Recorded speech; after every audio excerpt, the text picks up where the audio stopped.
Can you guys mute? So we're going to go ahead and get started and let everybody kind of trickle in as we go. I don't want to. I know there's a lot online. Don't want to keep everybody too long. So welcome to our technical training for this month. I got inspired the other day as we were talking. Eli was talking about the future, and he mentioned one of my favorite authors, which is Jim Collins. This is my signed copy of Good to Great. I've read that a few times, and I started thinking about how that applies to the technical aspect of the tile industry. And so, me being the nerd that I am, I've tried to develop a spreadsheet to figure out, can you do something good and be okay? And I watch a lot of installation videos, and I follow a lot of people on social media. And there's this one guy that's very popular that kind of spurred my all those words that are on that sheet you have. And he was installing a 24 by 12 tile on a wood substrate with a semi-good thin set. And as he was showing people, he was teaching people how to tile.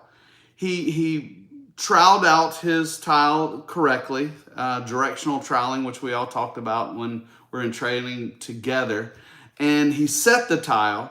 And after he set the tile, he pulled it up, and it probably had 30 to 60% coverage, which if you were in the training, you know that's not good.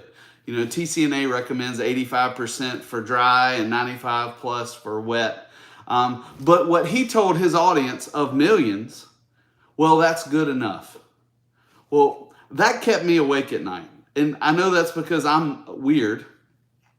And I wrote in bed on my phone with the thought, trying to silence the clicking so it didn't wake my wife up, 3 pages response to his good enough comment to his millions of followers in the do-it-yourself realm.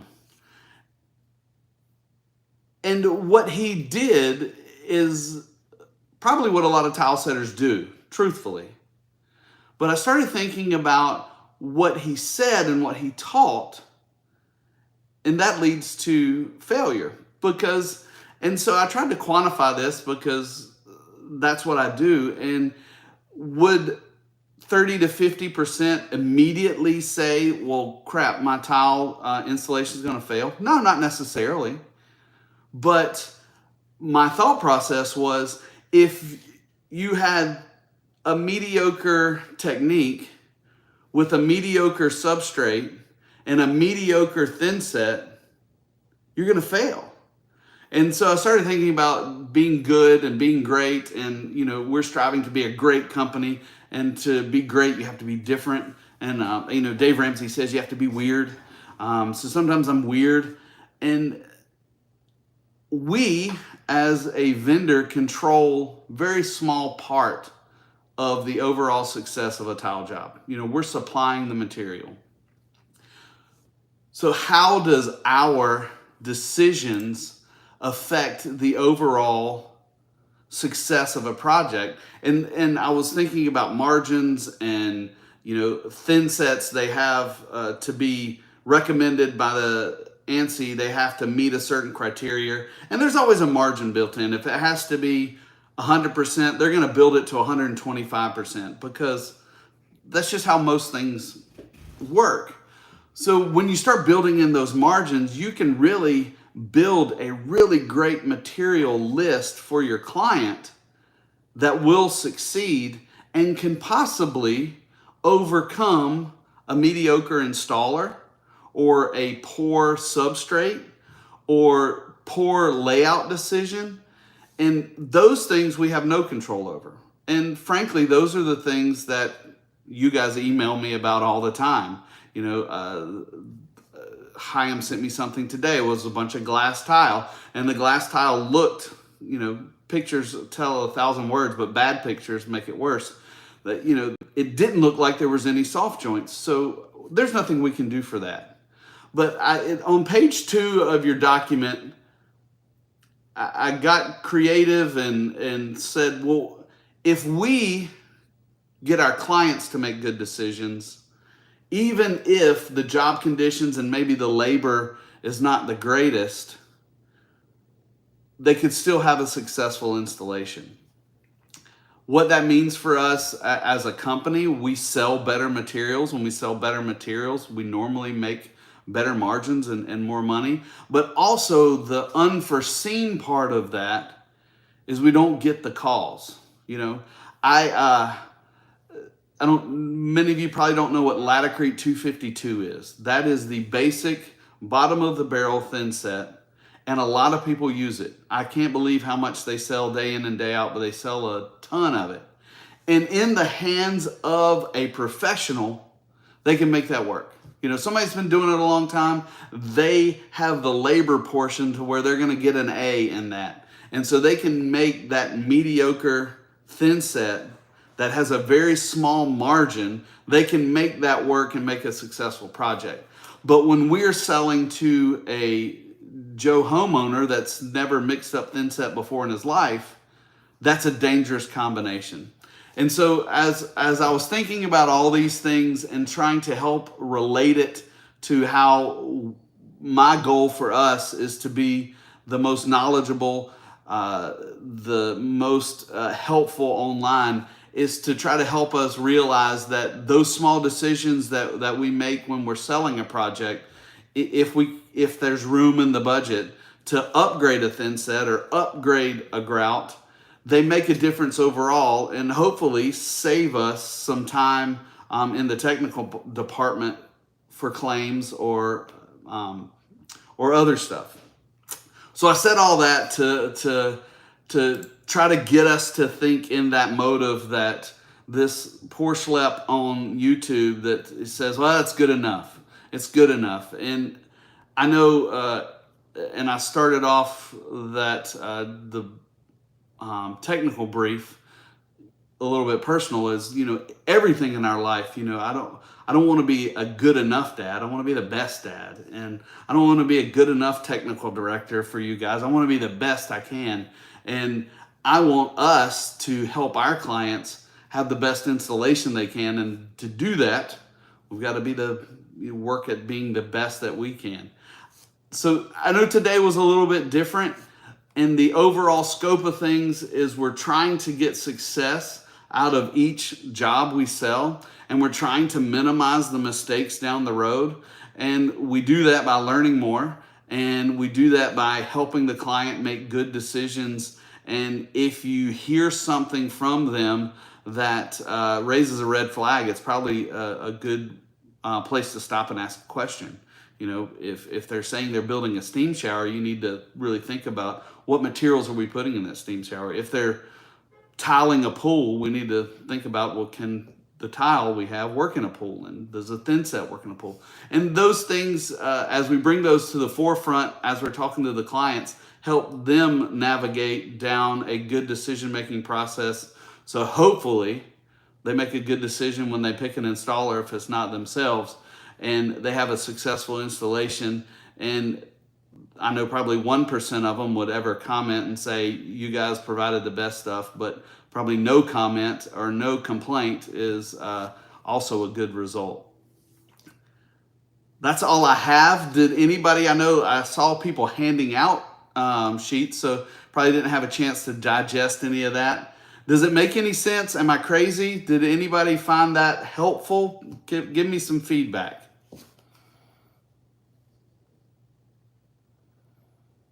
Right. Yes, hey.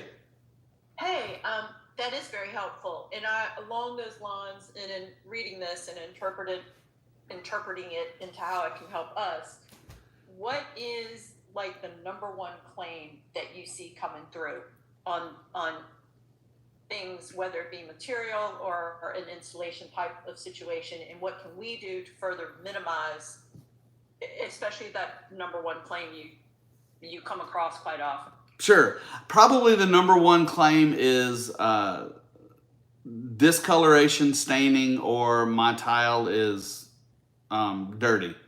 That's probably the number one claim. We had one this week, and I'm not sure, I don't remember whose it was, but after the tile guy had finished, there were striations in the tile that was actually meant to be there, but they weren't noticed ahead of time. It's one thing to remember: if the porcelain is made correctly, and I would say 99.9% of the time porcelain is made correctly, and when we supply it, it is in the correct state. It does not spontaneously stain. It does not grow anything. I get the emails that say, well, they installed the tile, and after it was installed, it started developing this, and they send a picture. Normally, that is something on the tile that is collecting dirt, whether it be old grout, their shampoo, whatever. People are nasty, and they don't clean their tile, and then they blame it on us, so that I can't get this tile clean. Well, you should have cleaned it.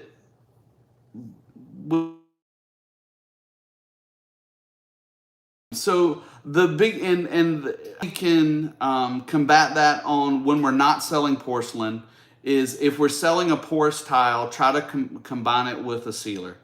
If it's a stone, I always going to recommend impregnating sealer on stone products. The cement tiles, the terrazzo tiles, if it is a cement terrazzo or a cement tile, I recommend sealing it, and I actually pre-sealing it or using a grout release and then sealing it again. Those things, if done correctly, would save that. The next issue that is probably second to that is my tile cracked after I installed it, and that doesn't happen either. You know, if it's installed, it doesn't crack afterwards, unless, you know, I wrote it one day pretty, I thought there has to be a force applied to it for it to crack. And that's a force applied to the building, to the tile, somebody fell into it. Unfortunately, as a contractor, it pains me to say 90% of the time it's the contractor's fault. Thanks, Megan. I see you nodding in it. But it is. And as a contractor, I would fight that. And I would most of the time lose. I have seen stuff that's just not right, but most of the time it is the contractor. So thank you, Renee, for those questions. What else? Thank you. I have a, I'm sorry. Yes, ma'am. Question. Somebody was talking? No, there's thinking. You're good. Go. Okay, thank you. When they have on the site about the vinegar and water solution for cleaning, is that good? You mean not really. That is an old way to clean cement grout.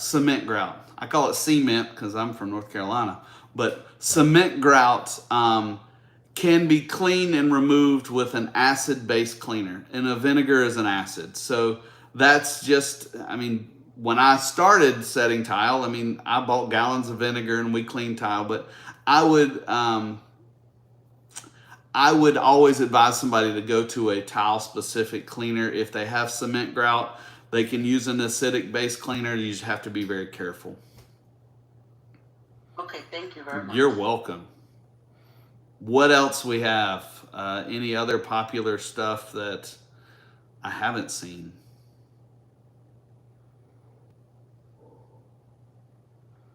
I had someone ask me today if they can put a diamond dust component in their sealant to make an outdoor tile more slip resistant on a porcelain. That's an interesting way of doing it. I have seen in the past people add stuff to sealers and coatings to make it more grippy, and that's my term. No. Huh? Okay. I feel like it doesn't work like long term. It doesn't. Like all of those are like quick fixes. Yeah. And especially in an outdoor situation. I mean, it would almost have to be something that's like an epoxy type surface coating or.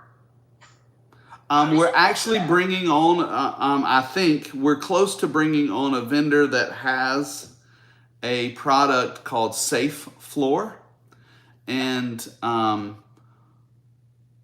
I've tested it and it does work. It does increase the slip resistance in a practical test. I didn't send it off for testing. I just tried it. And what it does is it creates micro fissures in the tile and creates a little more slip resistance. I have used those in the past on stone. I've never used them on porcelain, but I did test it on porcelain, and it worked relatively well. There was that product, I forget who the manufacturer was. I think it was called SureTread, right? Okay. Or something. There's about 4 or 5 different ones out there. So that was the challenge, is they were looking for something to go onto a porcelain, which is a non-porous surface, to create more of a grip, but it wasn't adhering to it because it was a porcelain. So I could see it on a stone, but yeah, that would be interesting. It did. It increased, and I have the data in a spreadsheet. I haven't done the math on it, but it did increase the slip resistance of a polished, porcelain tile. Not significantly, but it did go up. So I would go in that direction rather than trying to add a topical with some homemade creative stuff on it. I thought there would be a concern of it scratching the surface and then causing discoloration in the tile. It probably would. I mean, if they're putting a grit on top of a tile with something to stick it to that, there's probably gonna be some sort of abrasiveness that gets worn into the tile, and it is gonna discolor the tile, if not the actual application of it discoloring the tile over time. It would, because porcelain, especially a polished porcelain, I mean, it will show wear patterns, and I mean, just take a piece of sandpaper to it, you'll see the difference, and that's kind of what you're doing on a micro level there. Thanks for the question. Thank you. You mentioned bringing in a possible the sealer basically that etches the top of the polished porcelain. I've used that in the past on a project, and it worked great. But one of the things you said, you didn't send it off for testing. If we had a customer that was interested in that, would we be able to send it off for testing so that we could prove to them that it does meet DCOF at that point? We can, I would talk to the manufacturer about asking them to do that for us. That's what I was wondering. Did they do that? Like the one I used in the past, like we actually supplied them with a piece of the tile.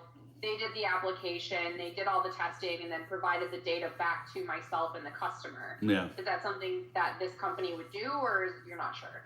I'm not sure, and I think it would need to be a significant project to warrant the cost, but because every tile is different. I tested 4 different porcelains, and all of them performed a little bit different because everybody's polishing process is different and glazing process is different. So I would say if we had a significant project that was interested in a tile and they were concerned about it, if they didn't like the practical test, that would be something we just kind of have to work out on a job by job basis. Okay, perfect. Awesome. Yeah, testing's expensive, and it gets there's so many different variables. It almost has to be job specific sometimes. And it depends on what the architect's even looking for, like testing wise. So yeah, the last company I used to do a project like that, we were able to send them pieces of the tile. They did everything, did all the testing, but it was a significant size project. It wasn't, someone's 200 square foot kitchen. So Exactly. It was worth it to go ahead and have it all tested. So awesome. So it's good to know that we have something available like that. Yes. Yep. Hopefully get that online in the next couple of months. In the meantime, if you need a product like that, I get that question quite often, which is why I started looking at a vendor for it. I can give you some links, and they can just buy it off from a third party until we can get it stocked. What other questions do you have? I love these questions. We used to use something for the Boston grout that we would make the white a little brighter. Is there anything to make the bright white grout a little brighter? Because sometimes it's a little yellowy up against a few of the tiles. Can we mix in anything? Not that I know of. Not that I know of. To go out of their, I mean, we could go outside of their stocking profile and they can make us any color they want or we want. But there's not a mixture that we can just throw in to brighten it up. Sorry. Does Laticrete only have the one white? Yeah. Bright white. Yeah. The Yeah. plastic had the white and the bright white, but the white was whiter than the bright white. Yeah, and like Custom has like 3 different whites and they Yeah. all have different hues. It really just depends on the grout manufacturer, Yeah. unfortunately. The good thing about Like and a if powder, we used to recommend to put in like to make it like really white in the Boston. But I don't know if you still use that in the Laticrete. try it. I don't think you would be able to unless it was manufactured by Laticrete. Yeah, Right. I mean, they wouldn't warranty. I mean, you can try anything, but they wouldn't warranty it. But it may help. I don't know. Whites are weird, you know, because I actually was looking at T-shirts for our upcoming online training, Laticrete University gifts, and they sent me a white T-shirt that was not white. So. Well, that's my favorite thing when someone would come into the showroom and say, I'm just looking for a white tile because my cabinets are white. Yeah. Do you have any idea how many whites are out there? That's right. Yeah. That's right. Anything else before we adjourn for next week or next month? Any other questions?